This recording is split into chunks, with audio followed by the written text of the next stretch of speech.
Is Josh frozen? Yeah. I hope not. Am I frozen? For a second, you were. What? Yeah. But Wake Up Real Estate. It's not Thirsty Thursday. It's Tech Tip Thursday. Because that's how we roll here at Wake Up Real Estate. Ryan's got a couple of little tech tips. I have a couple of just a few simple things, a couple of simple tech tips, and then we'll let everybody get to it. If this is your first time watching the show, or 300 and whatever-ish, please like, comment, subscribe, share, and smash the bell with your mannequin leg at home. Do you have a social post, Ryan? I do. It was a quick one. I just grabbed a link from our favorite site, mortgagenewsdaily.com. They had an article about mortgage rates. They have a couple of library of articles there that you can kind of pilfer content from, steal content from. So I just grabbed their mortgage interest rates, putting it all together article that explains how mortgage rates are determined and link to it. So again, guys, just about doing something every day consistently, like we do this show, do a social post, just like a robot, get something live, even if it's not super creative. It's just a link to some kind of article. And that Mortgage News Daily, that's a little tech tip. I mean, there's lots of cool stuff on there. There's an early payoff calculator on there, which is, that's some great content you could share with your database. You just play around with that early payoff calculator and show people how they can save a bunch of interest by allocating a little bit extra to their principal each month, or even once a quarter or whatever. They've got an app that I haven't had time to play with yet, but if you want to just quick look at rates and a bunch of other tools, they've got an app too, all totally free. I do have that one. Yep, I do have that installed on my phone. It's pretty slick. So, yeah, there's other sites like this, but they seem to do the cleanest job without kind of like trying to sell you every mortgage company under the sun's services. Like it's pretty unobtrusive to use this site. I'm not sure what their revenue model is, but I'm sure there's something there. They probably make money on advertising or something. I would think somehow or another. Well, they've got MBS Live. Maybe they're owned by the same people. So maybe that's their model, and then they sell into MBS Live. Yeah. Cool. Ryan, you said you had a couple. Why don't you go? I'll go, and you go.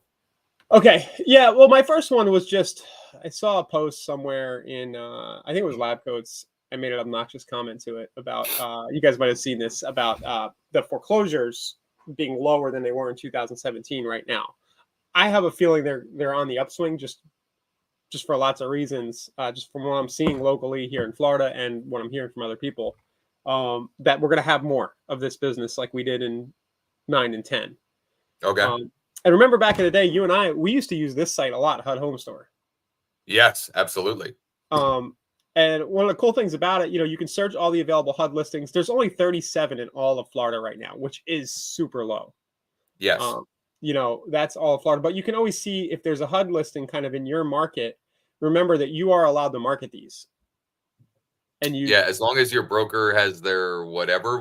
I think almost every broker does. I mean, I forget what license it is, but I would be shocked if your broker does not. Yes, that's a good qualifier. But anyway, if you don't have your own inventory, where I'm going with this is you can market these properties. You can also, I could see sending a just listed card around these properties, and text me for a list of other foreclosures and fixer-uppers, other deals. I think this messaging is going to become hot again, Josh. Stuff we were doing 10, 15 years ago. I agree. So keep an eye on HUD Home Store. Maybe put a little recurring task on your to-doist or your task list or your calendar just to check in on this maybe once every week or so. Josh, there was a way back in the day, and I don't know if you can still do it, but you can search for properties that are available for investor bidding. Oh, yeah. Yeah, because if you don't know, they usually, what's it, a 10-day window for owner occupant, and then it will open up to investor bidding if not under agreement after that. So that messaging, think about a landing page or a Facebook ad, HUD, get a free weekly list of HUD homes for sale that are eligible for investor bidding. It's a pretty niched thing that will attract investors to you. So Yep. you see here, I'm checking off investor, and I'm Yep. pretty sure that'll do the trick. And it's most of these look like they're qualified because they've probably been listed long enough. The site, Charlotte, is hudhomestore.gov. HUDhomestore.gov. Yep. And then they've got a little state checker here so you can bounce around your different states. Let's see if Josh has any. Yeah, very low inventory now, but I bet you there's more. That would be when we're doing the show a year from now and we come back here. That's my doom and gloom outlook. I'm going to riff off of something that you said, which wasn't part of what I was going to share, which is borrowing listings. It reminded me of,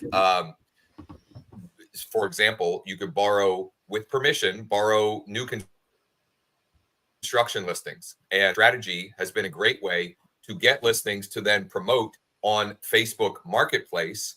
And we have a whole mini course around that on the Wake Up Real Estate site, wakeup.realestate under member resources. So you borrow those listings, and then the tech tip part of that is what I've been doing. I haven't posted a new listing or even renewed any of those listings for myself in weeks, and I still get 1, 2, sometimes 5 to 10 replies a day, people asking about them. And what I've been doing, the tech tip is I send an audio memo reply through Facebook Messenger, and that's getting a lot of engagement.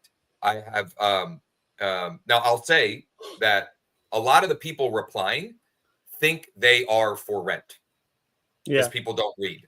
People just don't read. It states very clearly in the listing, not only is the listing under the real estate for sale, but it also says in the listing itself, this is a new home for sale, not for rent. And people still do. But who cares? You're having a conversation with someone who's interested in real estate. And maybe you can place them in a rental and get a little fee, right? But the tech tip, though, is the voice memo. Sending a voice memo, them hearing your voice, I've just found to be engaging, right? That they most people respond, and some people even respond back with a voice memo. And so that is a wonderful free way for you to start putting people in a pipeline. And you can find it on the site. It's under member resources. It's our Facebook Marketplace protocol. And you should check that out and figure out how you can borrow listings to promote on there. I've found that builders are a great way to do that. Looking for a full rehab. Yeah. So Mark, if you saw, so Mark says not a good idea for investors unless looking for a full rehab because owner occupied gets first crack. 100%, Mark. But if you saw, Ryan actually was able to filter by properties that are now open to investor bidding. But yes, that when they initially come on, and the ones that make it to investor bidding, Mark might be saying, yeah, they're probably going to be the ones that need more work. Yeah. But there's still opportunity there. Yeah. And here's the big takeaway. Who cares if you actually sell a HUD home? Use it as a way to build your database, build your pipeline, and get into conversations with people. That's the takeaway here. It's a great hook to engage with interested, active, motivated buyers in your market, whether they're owner-occupant buyers or investor buyers. Would you highlight here, Ryan? If you think yourself as a reporter on the market, say you're doing a regular blog post or you're doing a social post, like this property is in the market there in York Adams, Josh, and the bidding's not. Is it remaining to bid? I think you can't bid until for 14 hours and 50 minutes. Okay. So imagine you send an hour before that, you send an email to your whole list. You're like, hey, just a heads up. We've got a new HUD listing in our area that's available for bidding. If you know who, like, that's a really cool kind of thing of value that nobody else is going to be doing. You're reporting on something that people may not know, or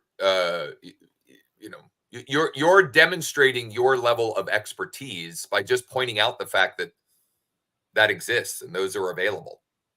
Like this bid.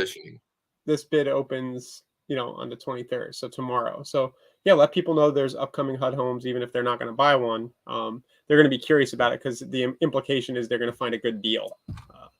Yep. Right there. All right. So short form videos. We've talked a lot about that over the last few months and really the life of this show. If you go to wakeup.real estate under member resources, there's an entire pretty much a course around how to create them, how to edit them, where to post them, etc. My tech tip for today is something really simple. Well, number one, so it's actually twofold. Number one of the resources that I recommend you use is an app called Captions to add attention-getting captions to your videos, okay? Second tech tip is when you, and Ryan, is it possible to highlight me more? Yeah. How do I make it me? Maybe I have to remove add. I'm just trying to get it so my screen is a little bit bigger. Add yourself back, maybe, Ryan. Maybe now it'll be. There we go. Okay. So when you're on Facebook, and this functionality is pretty similar on TikTok and Instagram. Okay. So you go, I'm going to tap create a reel. I'm going to choose the video. Okay. I hit next. So I'm at the stage where I add my title, my hashtags, etc.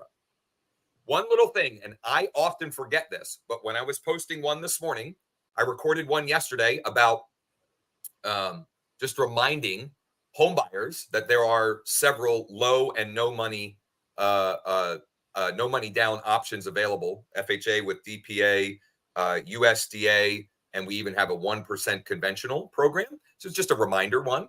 But when I was posting this morning, I remembered that you can change kind of like the thumbnail for the video. Okay. And so if you tap on the video preview, you can then slide to choose. Oh. Okay. Now, why does that matter? Like, who cares? Okay. Who cares? Well, here's where I stopped mine this morning. You can get up to 5%. That means when someone previews that, they're seeing that. And what you want to try and do is find a frame that will create some curiosity to get more people to watch the video, right? So like, it's a simple thing that for any one video is not going to make a huge difference. But if let's say you're doing 2 or 3 a week and that gets a 10% bump in views by doing that over a year's time, you're talking about hundreds or thousands more people engaging with your content, which gives you more people or more opportunities for people to reach out to you and become an inbound prospect to you. And the takeaway there also is when someone is inbound to you, it changes the paradigm. So for example, Facebook lead ads, we've been talking about that, those a lot too. 1, 2, 3% conversion ratio. No matter what you do, no matter how good you are, okay? In the short window, 90 days to 6 months, 1, 2, or 3%, period. But inbound, someone who watches your video and then comments, because I tell them in the video, comment low down or shoot me a DM. They watch the video and they comment or they DM. Now we're talking about 1 in 5 or at worst 1 in 10 that will actually be a client. It's a different level of motivation and engagement. That they've gotten value from me and they're motivated enough to comment or message me directly. It's a different type of lead. It's almost like a Google organic lead, a lead that finds you on your Google. Like it's that level of quality, quote unquote, of lead. So it's a little thing that I think compounded over time can make a really big difference. And the other tech tip, and I've shared this before, the other reason why this is important is because the other thing I do with every one of my videos on the platforms that allow it is I also share it as a story. So I upload it as a reel and then I share it as a story. And the story is where it'll have that freeze frame of the cover. So that's another way that you can get more people to watch them. And you can do that on Instagram. You can do it on Facebook. I think you can do it on TikTok because TikTok now has stories too, but I'm not really sure how to do that. I need to figure out how to do that. But Facebook and Instagram are the big ones that every time I share a reel, I then add it to my story as well. I'll add a little sticker at the top and make sure that the frame, the freeze frame or the cover shot is something that's gonna, create some curiosity and get people to click and watch some of the video. So. Yeah, every little thing with content creation counts. Like you got to be intentional about all of it, and it does make sense to obsess sometimes, especially when you're spending money on ads. Just what that thumbnail is could really. When you find stuff that's working, do more of it and get better at it. Do more of it and get better at it. It's little tweaks along the way that can create compounded exponential results over time. Over time, you might not see those compounded exponential results this week or this month or this quarter, but over a year's time, over a 3-year horizon, over a 5-year horizon, you can be in a wildly different place with some consistency and focusing on doing more of what's working and making what's working better. Ryan, it looked like you had one other maybe a little. Yeah, it's a little bit of a lame one, but it's kind of interesting. My 18-year-old came in. He's been raving about Microsoft Edge. so Microsoft Edge? Yeah, the browser. And I assume I have totally ignored that on this Windows device. Like I've run from it like the plague. Well, so it's built on top of Chrome. I think a lot of us are probably using Chrome or Brave or Firefox. It's built on top of Chrome. It's fast. So it's not much different than using Chrome. It's not Internet Explorer, which was what we used to call Internet Explorer, right? Yeah. And what's interesting about it, to me, is you can customize the skin and do all this other stuff, but they've got this cool sidebar thing going on right here. Okay. Yeah. So how do I click it again? So over on the right, I have my tabs, and you can kind of save your favorites. But I'm a big user. See, I got my Todoist app, which we've talked about on the show here, right? You can pop your Gmail in the sidebar, and you can have just other apps rocking in the sidebar there while you're browsing. So let's just go to wakeup.realestate. The other big thing it does in that sidebar section. So you see this, Josh? Yeah. You're in your browser, and you have some productivity stuff over on the right side. The other big thing, of course, Microsoft has is this Copilot thing, which is their AI. Which I mentioned a week or two ago because they actually had a Super Bowl commercial. Right. It's also in the App Store. Right. I thought you were talking about a LinkedIn thing. I remember now. Yeah. Uh-huh. So you can go ahead and interact with the AI right here. So give me PineScript code for a moving average crossover strategy. Just kidding. That's what I use it a lot for. It's like coding training. I have no idea what the hell you just typed. But it doesn't matter. Clue. So, but it's smart. It's an AI, and look, it's giving me code, which is really cool. I mean, that's pretty incredible. And then up here, you see the compose. So I need a blog post explaining why mortgage interest rates are going higher. I haven't tried this yet, but let's just see what it does for me. So, but we know, look, you can do casual tone, enthusiastic, informational, funny. So it's a lot like ChatGPT, but you don't have to pay for I pay for the advanced version. I actually love this. I'm sold on giving it a try because having that sidebar in your main window. So for example, here's where, because my brain is weird, but continuing ed for mortgage, I do it online, and the way this site is set up, if you leave it, it tracks, and it will every 15 seconds, it's like scanning to see, are you actually paying attention to this? So I could actually be working in the sidebar while this is stuff that those are playing, and be more productive. You want to make sure that you're using this in a way that increases your effectiveness and or your efficiency, right? But I think there's a point of diminishing returns when it comes to that kind of stuff. But that piece alone, to me, is pretty interesting. It did a really good job on a funny blog post about mortgage interest rates. Oh yeah. Yeah, it's not because your neighbor's cat is a day trader. It's the catnip shortage of 2023. The Federal Reserve is a cat whisperer. The rise of Dogecoin. It did a good job. Nice. Very cool. I might have to just here. I'm just gonna post this direct. There's my social post for tomorrow. But anyway, yeah, Microsoft Edge. It's quick. It's fast. It's not your grandma's Internet Exploder. And my 18-year-old loves it. Funny story, Josh. So I was like, yeah, I'm lazy. I don't feel like exploring. Why don't you come on the show this Thursday at 10 a.m. and I'll give you $20 to do it, because he makes like $12 an hour doing DoorDash.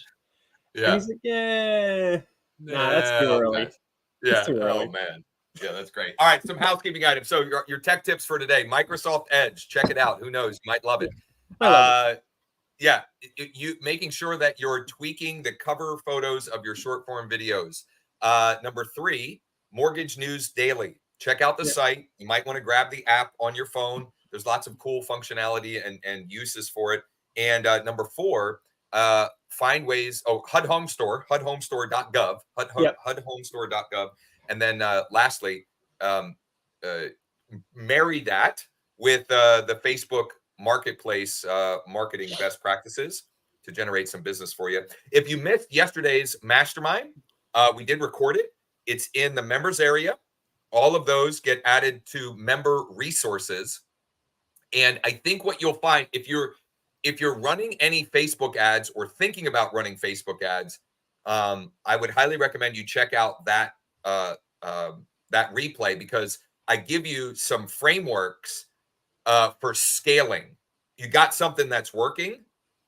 How do you scale it up, right? How do I, if I want to double my lead flow, how do I do that in a way that doesn't break the, break the budget, or, drastically increase my cost per lead, because that is a real problem. And so I give you 3 different ways to think about that, or to go about testing or trying that. And shared some good examples and had some great questions from Mike Stearns and a bunch of other members as well. So you can check that out. Tomorrow is follow-up Friday. So we'll talk some follow-up, probably some direct mail follow-up and some digital marketing follow-up. And if you need anything between now and tomorrow, check out the site, use the chat widget, bottom right, or just reach out to one of us directly. And, if you have any, oh, look at that. Very nice. Very nice. And we didn't for those have that curious, there. what are you using to screenshot and then draw on your screen? Yeah, it's called Light Shot Screenshot. It's amazing. It's free. Light Shot Screenshot. One more tech tip for the day. Light Shot Screenshot. So we had our mastermind replays buried. And Josh, you do that every Wednesday at 1. It's some of the best content we have on the site. We kind of had it buried, so I just added a link right here at the top. Beautiful. Making it more easily accessible. I love it. Yep. Making the site better on the fly. Love that. Yep. Two blatant asks or bribes. Number 1, we have been in my reminder emails I've been sending every day, asking you, who do you know that might be interested in either getting dual licensed as an LO, or maybe they're already an LO and you would like to explore other options, or even be an LOA. We are very aggressively looking to hire and would love to chat with them. And actually, I had 2 people before we went live here that replied asking about getting their license, which is awesome. And number 2, we've got down payment assistance up to 5%. We have 1% down conventional. We have USDA, VA. We're getting into buying season. And if you have some clients that would like a second opinion, or need help with pre-approval, or exploring low or even no down options, send them our way. And happy to get them pointed in the right direction and see what we can do for them. Appreciate you all on that. Tomorrow is follow-up Friday. We'll see everybody then. See you guys.